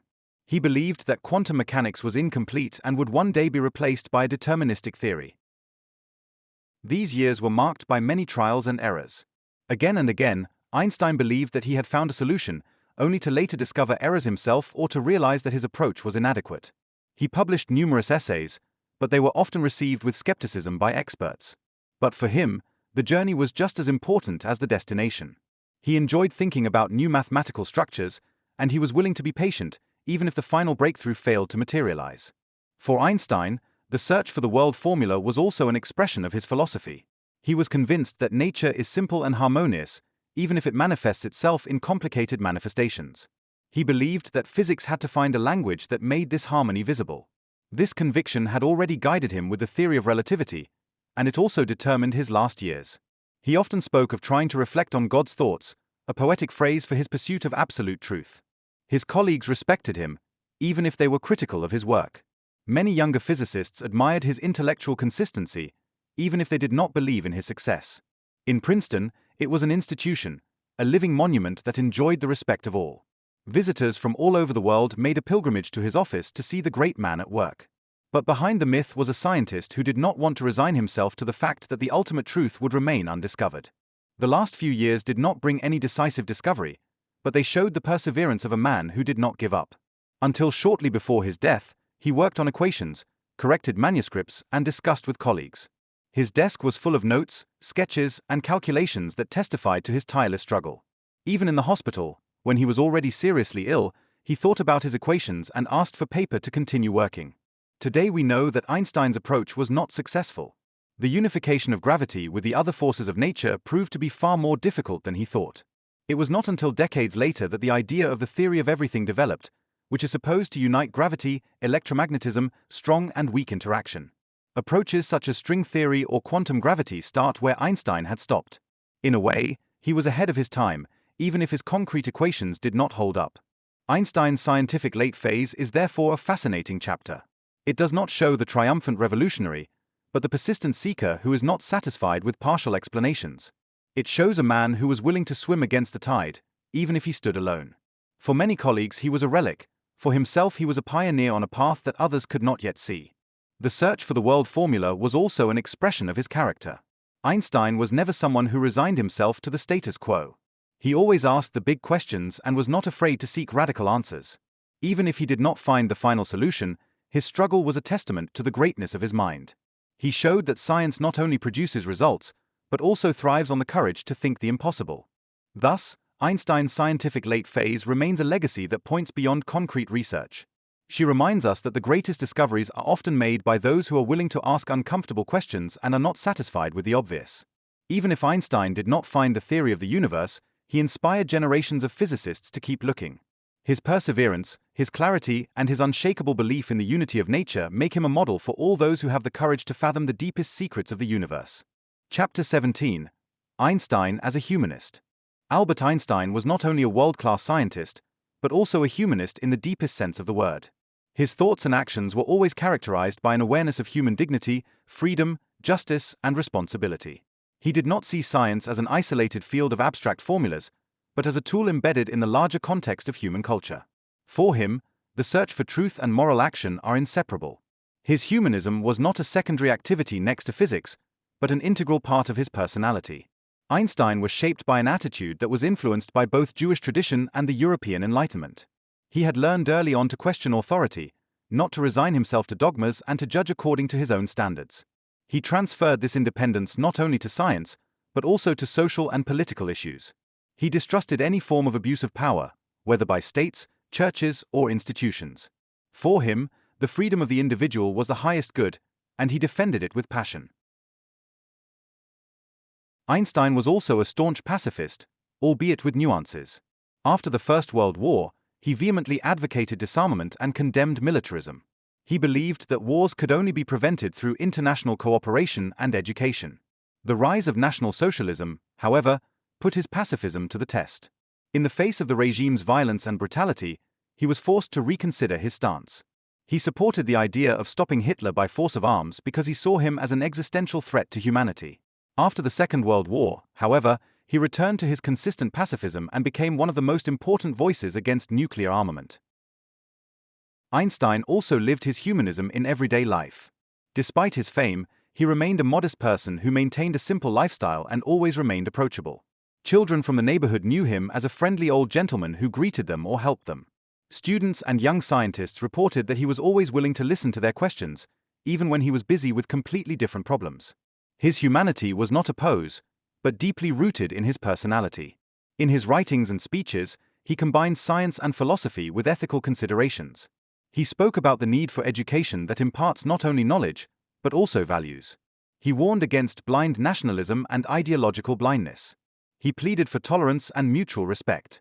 His famous quote, "Imagination is more important than knowledge," shows not only his scientific attitude, but also his belief in the creative power of man, which goes beyond mere facts. His humanistic attitude also brought him criticism. In the USA during the McCarthy era, he was suspected of harboring communist sympathies because he campaigned for social justice and supported left-wing organizations. Conservative circles accused him of naivety because he believed in a world government and in the possibility of lasting peace. But Einstein remained true to himself. He did not allow himself to be co-opted by political currents and openly expressed what he thought was right.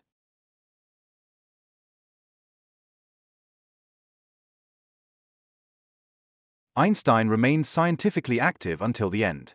Even though the great revolutions of his life, the special and the general theory of relativity, were long behind him, he did not give up his search for a unified field theory. Every morning, he went to his office at the Institute for Advanced Study, compiled his thoughts into endless equations, looking for a connection that would explain gravity and electromagnetism in one frame.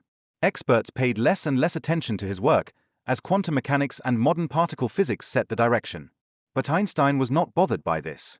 He remained convinced that the true order of nature lay hidden in a deterministic and unified theory, even if he would not find it himself. In addition to science, public life continued to play a role. Einstein received countless letters from people all over the world: politicians, students, children, activists. Some asked him for advice, others for support, others simply for a signature.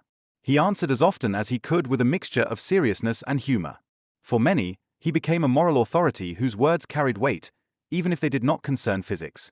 Especially after the dropping of the atomic bombs, he worked tirelessly for disarmament. He warned of nuclear war, spoke of the need for world government, and signed appeals reminding humanity of its responsibilities. Despite his popularity, Einstein was not a person who basked in society. He avoided large receptions, refused to be the center of attention, and preferred the peace and quiet of small groups. Music remained one of his greatest passions. He often played the violin with friends or colleagues, and chamber music gave him a kind of spiritual support. Walks with his friend Kurt Gödel were also part of his rituals. During these walks, both discussed philosophy, mathematics, and the nature of time, conversations that showed that his spirit was still alive into old age. His relationship with Israel also played a special role in his last years. After the founding of the state in 1948, Einstein was regarded worldwide as an important Jewish intellectual. In 1952, after the death of Chaim Weizmann, he was even offered the office of President of Israel, but Einstein declined, saying that he had neither the experience nor the talent of a politician. He considered himself a scientist and a moral voice, not a statesman. But his close ties to Israel remained, and he continued to support the Hebrew University in Jerusalem, which was close to his heart. On the morning of April 18, 1955, Albert Einstein died at the age of 76. His death triggered grief and sympathy worldwide. Newspapers reported extensively, radio stations broadcast obituaries, and commemorations were held in many countries. His brain was removed against his wishes for scientific research, which later led to controversy. But his legacy was not to be found in biological tissue anyway, but in his ideas and in the attitude he embodied. Einstein's last years show a man who remained true to his passion despite illness and age. He worked until the end on equations that might never find a solution, and he talked about peace, justice, and responsibility until the end. His life did not end in a retreat, but in an attitude of active participation in the fate of humanity. In his last years, Einstein was a mixture of legend and man. To the world he was the symbol of genius, to his neighbors the friendly old gentleman who rode his bicycle through Princeton. He was a pioneer for science, a moral conscience for society. His serenity in the face of death, his humor despite illness, and his unbroken passion for truth made him a figure whose greatness was also visible in his farewell. So Einstein's last years were not an epilogue, but a full-fledged chapter of his life. They showed the consistency of a man who never gave up his thinking, never lost his humanity, and never forgot his responsibility.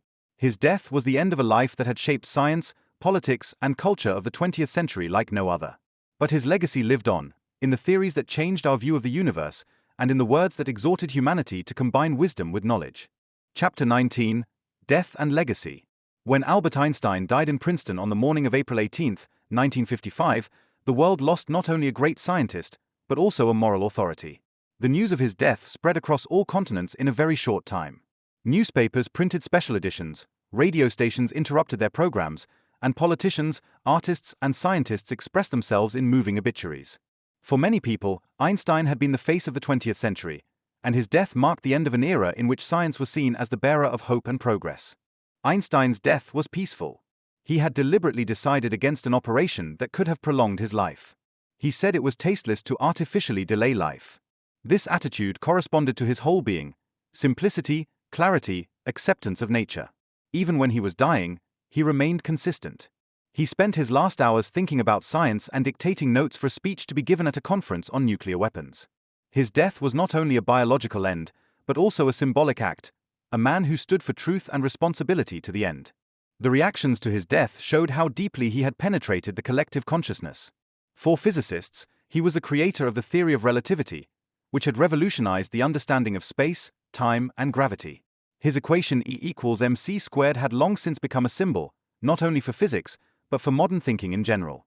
For many others, he was the pacifist humanist who warned of the dangers of nuclear weapons. For Jews, he was a proud representative of their people, who had stood up for Israel without allowing himself to be co-opted by nationalism. For Americans, he was an emigrant who valued freedom. For Europeans, he was a cultural heritage that embodied the best traditions of the continent. His legacy is multi-layered. First and foremost, of course, is his scientific achievement. The special theory of relativity of 1905 turned the understanding of space and time upside down. It showed that time is relative, dependent on the speed of the observer, and that mass and energy are equivalent. The general theory of relativity of 1915 went even further and described gravity not as a force, but as the curvature of space-time. This theory was later impressively confirmed by observations of black holes, gravitational waves, and cosmological phenomena. Without Einstein, modern physics would be inconceivable. But his scientific legacy does not end with relativity. Quantum physics also owes important impulses to him, for example through his explanation of the photoelectric effect, for which he received the Nobel Prize in 1921. Ironically, it was precisely this theory that he later viewed critically, because he did not want to accept its philosophical foundations. But even his criticism became part of the progress. The famous debates with Niels Bohr sharpened the understanding of quantum mechanics and ultimately led to experiments that continue to shape basic research today.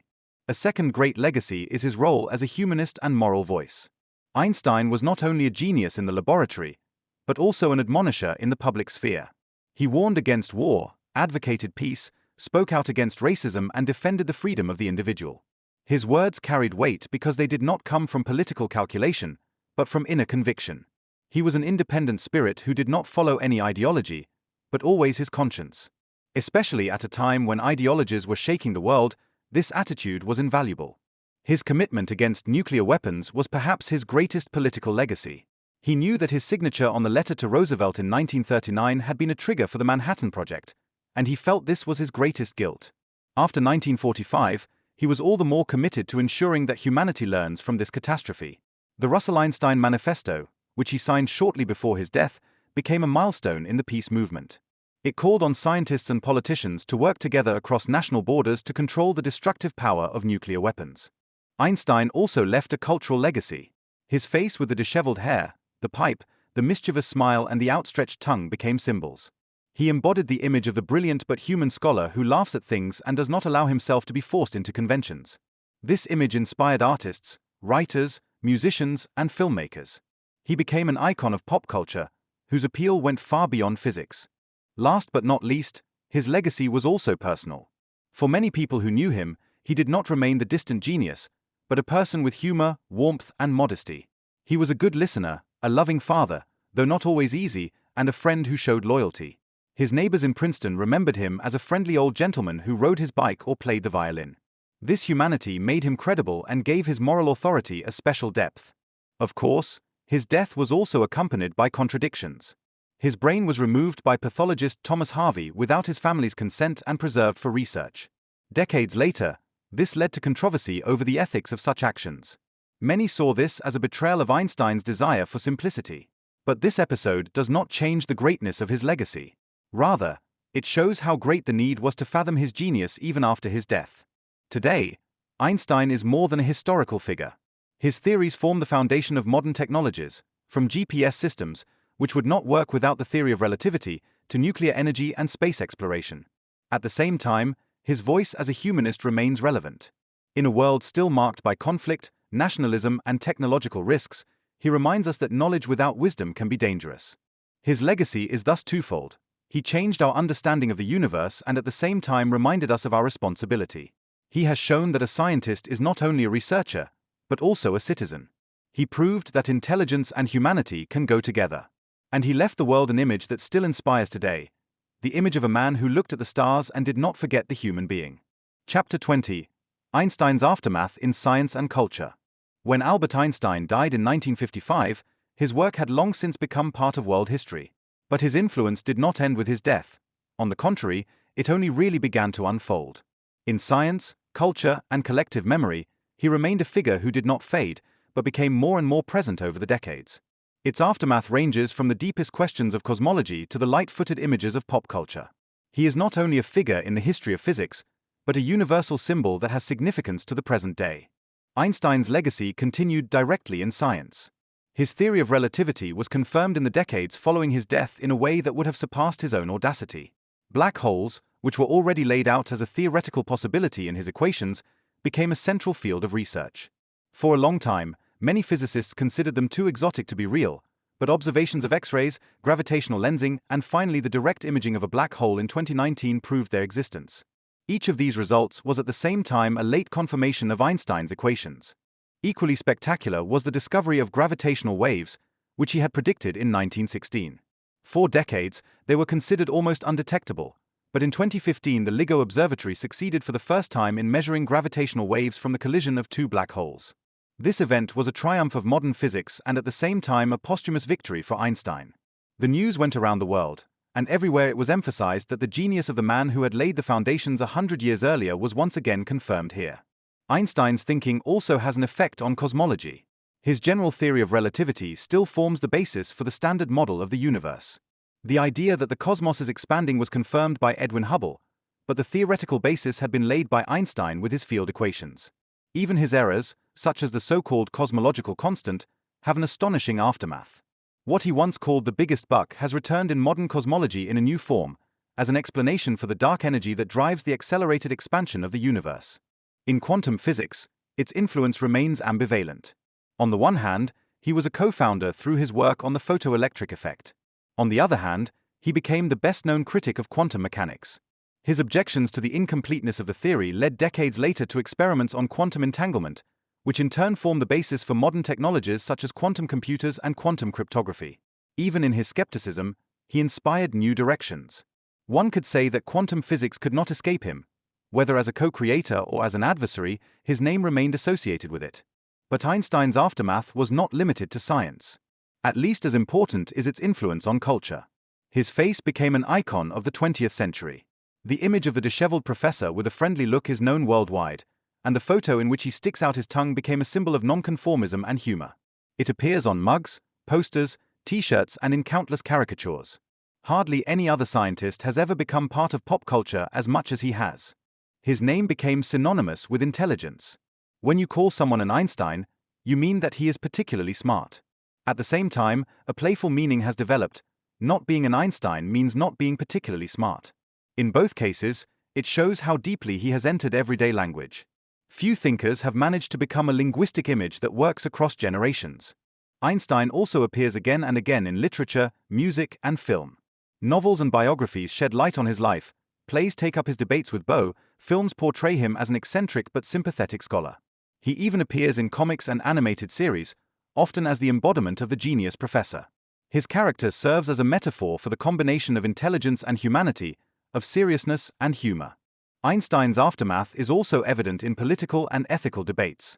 His commitment against nuclear weapons made him a symbolic figure of the peace movement.